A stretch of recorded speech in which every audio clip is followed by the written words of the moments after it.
Hello friends, আমার চ্যানেলে সবাইকে স্বাগতম। আমি চলে এসেছি আবারও একটা নতুন ভিডিও নিয়ে আপনাদের সামনে। লোটে মাছের তেল ঝাল দেখুন কিভাবে করি। লোটে মাছের উপরে একটু লবণ দিয়ে দেবো অল্প করে, আর একটু দিয়ে দেবো হলুদ। আমার কড়াই গরম হয়ে গিয়েছে, এবার তেল দিয়ে দেবো।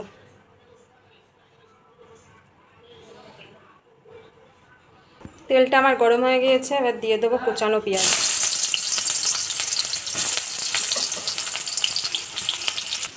দেখুন বন্ধুরা, আমি একটা পেস্ট বানিয়ে থুয়েছি। টমেটো, কাঁচা লঙ্কা, শুকনো লঙ্কা, রসুন, পেঁয়াজ, তারপরে জিরের গুঁড়ো, আদার গুঁড়ো সব কিছু দিয়ে একটা পেস্ট বানিয়ে থুয়েছি। এটা দিয়ে দেবো।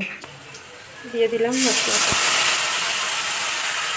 ওরই মধ্যে দিয়ে দিলাম সামান্য লবণ, খুবই সামান্য হলুদ গুঁড়ো। আমার মশলাটা একদম কষানো হয়ে গিয়েছে। খুবই সামান্য পরিমাণে জল দেবো, কেন লোটে মাছ থেকে জল বেরোয়, ওই জন্য।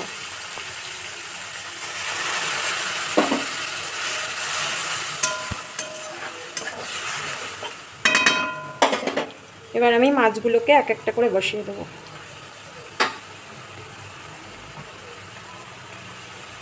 দেখুন বন্ধুরা, আমার সব মাছগুলো দেওয়া হয়ে গিয়েছে, আর কিন্তু এতে জল টল দেবো না। এবার আস্তে আস্তে গ্যাসের জোরটা কমিয়ে দিয়ে এবার ঢাকনা দিয়ে ঢেকে দেবো। দেখুন বন্ধুরা, আমার লোটে মাছটা ফুটে উঠেছে। এবার আমি সাঁড়াশি দিয়ে একটু এরকম করে দেবো মাছগুলোকে। মাছগুলো যদি হাত খুন্তি দিয়ে উল্টাতে যায় তাহলে ভেঙে যেতে পারে। এবার দিয়ে দিলাম কটা কুচানো লঙ্কা। এবার দিয়ে দিচ্ছি কটা কুচানো ধনেপাতা। বন্ধুরা দেখুন, আমার তৈরি হয়ে গেছে আজকের লোটে মাছের তেল ঝাল। দেখুন বন্ধুরা, রেডি হয়ে গেছে আজকে আমার লোটে মাছের তেল ঝাল।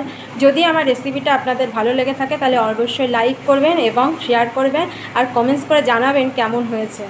আর যদি আমার চ্যানেলটাকে একটু সাবস্ক্রাইব করে দেন তাহলে ভালো লাগবে, আর আমার চ্যানেলটা সবার আগে আপনাদের কাছে গিয়ে পৌঁছাবে।